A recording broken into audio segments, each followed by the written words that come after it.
आदाब, आप तक समाचार में स्वागत है आपका। अहमदाबाद के चंडोला विस्तार में फेज 3 के डिमोलेशन के चलते एक वायलेंस की घटना सामने आई है, जिसके चलते हम सैयद यासीन बाबा से बात करेंगे कि गरीब नवाज मस्जिद से जुड़े हुए हैं, सेक्रेटरी है और उन्हीं के आसपास के बस्ती वालों ने उनके ऊपर जानलेवा हमला किया। समय सूचक थे, पुलिस वहां पर पहुंची, तब जाके इनकी जान का बचाव हुआ। जीएम मलिक साहब, कमिश्नर अहमदाबाद, ने इन्हें आश्वासन दिया है कि आपके साथ हुई बेहुरमती बेइज्जती का जो है कड़ी से कड़ी कार्रवाई होगी और उन असामाजिक तत्वों को जल्द से जल्द पकड़ा जाएगा। फिलहाल इस्लाम में आलिमों को अंबिया का वारिस कहा जाता है।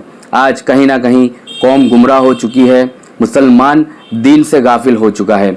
ये लोग जो अपनी मस्जिदों से हर जुमा को बयान तो करते थे, लेकिन दुख की बात यह है कि उन असामाजिक तत्वों तक इन जुमा के बयान, इन आलिमों की दीन की बात उनके कानों तक नहीं पहुंची या फिर उनकी घर की दहलीज तक नहीं पहुंची। ये वो लोग थे जो मस्जिदों में कम दिखा दिया करते थे और मस्जिद की सहन में, दरगाहों में बाहर बैठकर जो है गुंडाई करते थे। असामाजिक तत्वों का कोई धर्म नहीं होता, इसको धर्म के साथ न जोड़े। सिर्फ और सिर्फ ये असामाजिक तत्व थे जिन्होंने ऐसे आलिमों पर हमला किया है। सीधा हम सैयद यासीन साहब से बात करते हैं कि मैं ये हर वक्त कहता हूं कि कब्र का हाल मुर्दा ही जानता है।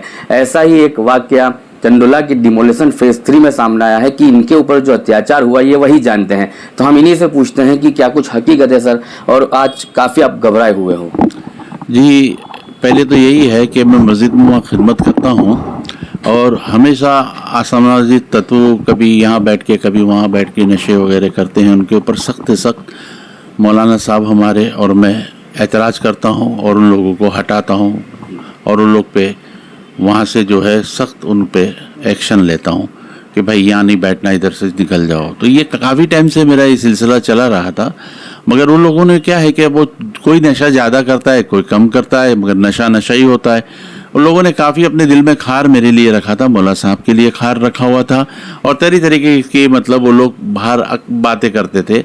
आज जो लीगली काम चल रहा था तो उसी दरमियान में हम और मौला साहब वहाँ पर थे और जब काम ख़त्म हो गया, वहाँ से अधिकारी और पुलिस अधिकारी और सब चले गए, मैं और मौलाना साहब और कुछ एक दो अकीदतमंद वहाँ बैठे थे, 2-3 जने। तो यकायक वो असामाजिक तत्वों ने मुझे आके घेर लिया और घेर के इसे अंदाज में मेरे साथ पेश आने लगे जिस तरीके से जैसे कि बॉम्बे में लूटने वाला जो शख्स होता है, जो उससे भी ख़राब। मैं घबरा क्योंकि मैं हार्ट पेशेंट हूँ, मुझे 2 स्टैंड लगे हुए हैं। मैं इतना घबरा गया, मतलब भाई क्या है, एकदम नज़र फिरा के तुम इस तरीके की बात, और वो बात करते करते बढ़ते ही चले गए और मेरे करीब आ गए, यहाँ तक कि मेरी दाढ़ी पे भी हाथ डाला। इतने में मेरे साहबजादे आ गए दौड़ के जल्दी और उनको हटाने लगे। उसी हटाने में वो लोग ने पथराव कर दिया और पथराव की वजह से हमारे मौलाना समीउल्लाह साहब की बड़ी साहबजादी के माथे पे पत्थर लगा जो बहुत खून बहा और मेरे पीठ पे पत्थर लगा, मौलाना साहब के पैर पे पत्थर लगा, मेरे साहबजादा के हाथ पे छुरी, धार तेज छुरी से वार किया गया काफ़ी गम, और मेरे साहबजादे के पेशानी पे पत्थर से बहुत जबरदस्त। ऐन वक्त पे पुलिस बहुत जल्दी वहाँ पर आ गई। पुलिस के आते ही पुलिस ने सारी चीज़ें कंट्रोल की और जो वहाँ पे पकड़े गए उनको फ़ौरन हिरासत में लिया और जीएन मलिक साहब ने मुझे बहुत अच्छी तरीके से, मैं बहुत घबरा के पुलिस स्टेशन पहुंचा था। मुझे ऐसा लगता था कि ऐसा मंजर मेरी ज़िंदगी में मेरे साथ, मेरी 65 ईयर्स उम्र है, ऐसा वाक़या मेरे साथ कभी पेश नहीं आया था कि अजीब अजीब किस्म के लोग, इधर से एक बोल रहा है, उधर से एक बोल रहा है, उधर से एक बोल रहा है, इधर से एक पकड़ रहा है और गालम गोली चालू, बदतमीजी चालू, नंगी गालियाँ दे रहे। तो मैं बहुत घबरा गया था। जीएन मलिक साहब ने मुझसे कहा कि भाई जी, जो हक है, जो सही है, आपके साथ इंसाफ होगा, आप बेफिक्र रहिए। जो ने आपके साथ गलत व्यवहार किया है, आपको मारने की कोशिश की है, आपके साथ जो है दुर्व्यवहार किया है, उनको सख्त से सख्त सज़ा दी जाएगी आगे भी, क्योंकि वो बहुत ख़तरनाक लोग हैं। उसमें वो कभी भी कुछ भी मेरे साथ कर सकते हैं, आने जाने में, रास्ते में मुझे बहुत डर लगता है। तो ये भी बात मलिक साहब से मैंने की तो मलिक साहब ने बोला आप बेफिक्र रहिए, आपके साथ इंशाल्लाह कुछ नहीं होगा, हम बैठे हैं और आपको पूरा इंसाफ दिया जाएगा। इस मामले में मौलाना साहब ये जान सकते हैं कि मारने की और ये जो बेहुरमती करने की वजह क्या थी? एक मॉब ने आपको घेरा तो उसकी उनकी मांग क्या थी? आपसे क्या चाहते थे? बस एकदम बदतमीजी हजरत, जैसे कि आपके दिल में मेरे लिए कुछ पुराने 2-4 महीने, साल, 2 साल, 3 साल का, 1 है, 2 है, 4 है, 6 है, ऐसी तादाद बढ़ती जाती है असामाजिक तत्वों की, नशे करने वालों की। तो वो क्या है कि दिल में एक किस्म का खार रखते हैं, और वैसे मौके, और ये जो मौका उनको बहुत अच्छा मिल गया था, उसी तरफ से चुल्ला पुकार करते करते वहाँ पहुँच गए और मुझ पर हमला करना शुरू कर दिया।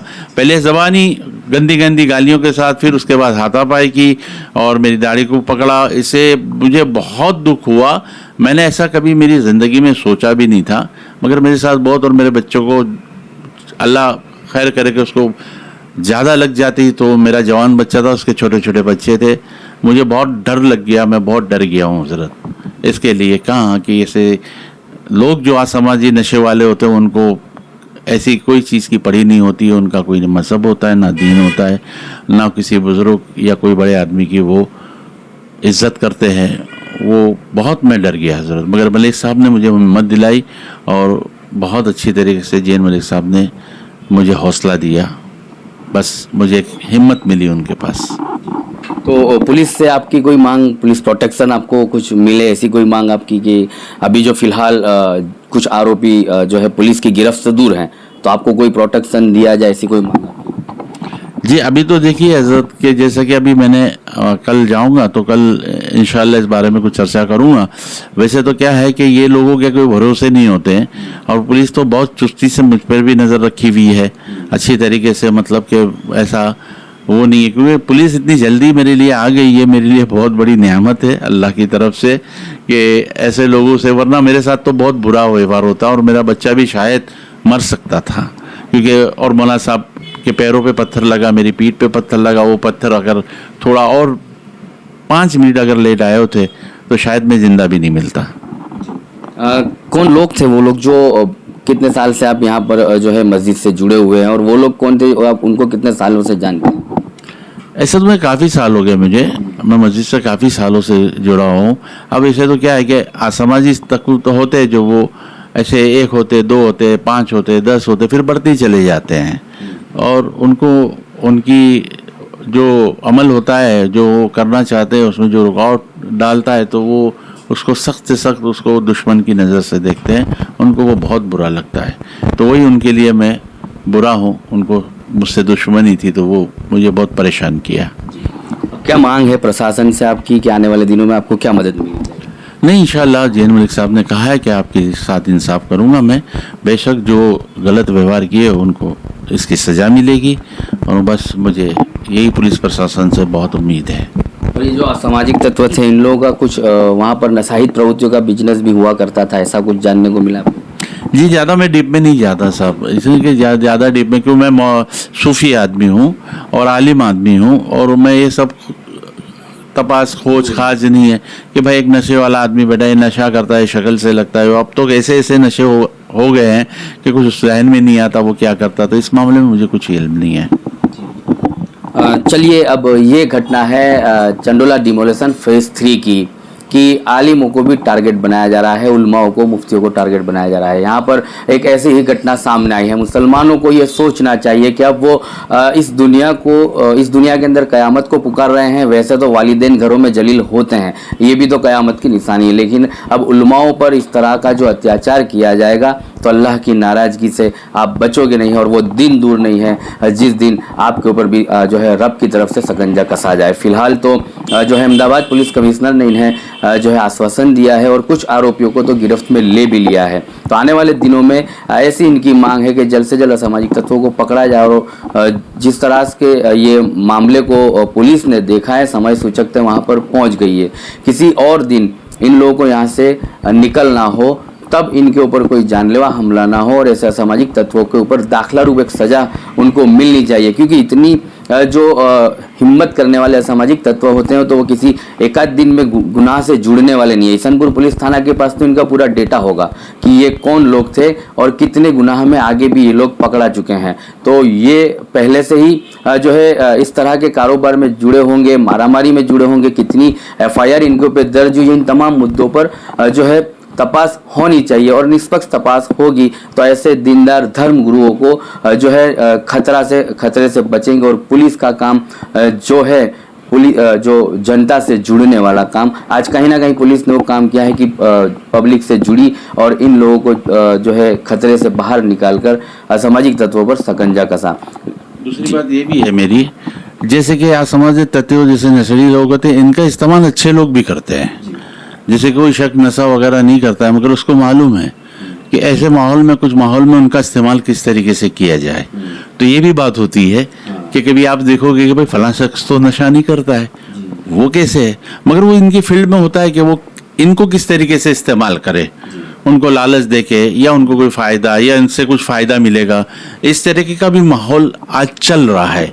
अच्छे खासे लोग भी आज सामाजिक तत्वों से, नशेड़ियों से जो है ज़्यादा तादाद में काम ले रहे हैं, ताकि वो उनको होश वगैरह होता नहीं है और बहुत जलील हरकत करते हैं, जिससे एक इज़्ज़तदार आदमी तो बहुत डरेगा हजरत, बहुत डरेगा इज़्ज़तदार आदमी तो। ये मेरी गुजारिश है सर। चलिए, तो ये होती है सूफी और आलिम की खासियत। एक लाइन में ही इन्होंने पूरा इस मामले को समझा दिया गया है कि असामाजिक तत्वों का आज कहीं ना कहीं इस्तेमाल होने वाला था। समय सूचकते पुलिस पहुंच गई और वो जो है वायलेंस बड़ा जो एक स्वरूप पकड़ती है। अहमदाबाद की शांति को खराब करने से भी पुलिस ने भी बचाया और कहीं ना कहीं ऐसे उलमा आगे आए जिन्होंने पुलिस की मदद की, पुलिस को ये बताया कि असामाजिक तत्वों ने हमारे ऊपर इस तरह का हमला किया है। तो ये जो बात बताई उसको आप भी समझ गए होंगे कि ऐसे नशा करने वालों का एक तौर से इस्तेमाल भी होता है और वो क्या इस्तेमाल था, आज के डिमोलेशन के अंदर एक बड़ा वायलेंस खड़ा पैदा करने का एक जो है अंजाम देने जा रहे होंगे। कुछ ऐसे भी लोग होंगे जिन्होंने असामाजिक तत्वों को उनके पीछे लगाया था। लेकिन कहीं ना कहीं फिर मैं एक बार पुलिस का धन्यवाद कहूँगा, पुलिस का आभार कहूँगा कि समय सूचकता वहाँ पर पहुँचे और इस मामले को पूरा जो है देखा। अब 61 ईयर्स की एज है, 65 ईयर्स की एज है, हार्ट के पेशेंट है। ये भी एक रब की तरफ से इनको एक नेमत मिली कि इतना कुछ होने के बाद भी इनके ऊपर कोई जो है अटैक का कोई ऐसा हमला नहीं हुआ, जानलेवा कोई हमला तो सामाजिक तत्वों का था, लेकिन अपनी हेल्थ के चलते भी कोई ऐसा हमला नहीं हुआ जिसके चलते इनकी तबीयत को जो है लथड़े और इनकी तबीयत खराब हो, हेल्थ खराब हो। तो अब इनकी मांग यही है कि किस तरह से पुलिस इस पूरे मामले को देखेगी, असामाजिक तत्वों को गिरफ्त में लेगी और इनके दिलों में से, इनकी बस्तियों में से ऐसे असामाजिक तत्वों का भय निकालेगी। वैसे तो आमतौर पर पुलिस जुलूस निकालने में माहिर है। हर गुजरात में हमने कई ऐसी वीडियो देखी होगी कि असामाजिक तत्वों को बस्तियों में से खौफ निकालने के तौर पर उनको लाया जाता है जुलूस के माध्यम से। हालांकि एक तौर पर तो उसको रिकंस्ट्रक्शन कहा जाता है, लेकिन सोशल मीडिया भरा पड़ा है जुलूस के नाम से, सरगस के नाम से। हम तो इसको जो है रिकंस्ट्रक्शन ही कहेंगे। तो रिकंस्ट्रक्शन के तौर पर भी इनको लाया जाता है कि बस्तियों में से और ऐसे उलमाओं में से ऐसे सामाजिक तत्वों का डर निकाला जाए। अगर आप निडर और निष्पक्ष पत्रकारिता का समर्थन करना चाहते हैं तो कृपया स्क्रीन पर दिए गए QR कोड को स्कैन करके अपना मूल्यवान योगदान दें। आपकी हर सहायता सच्चाई की लड़ाई को मजबूती देती है।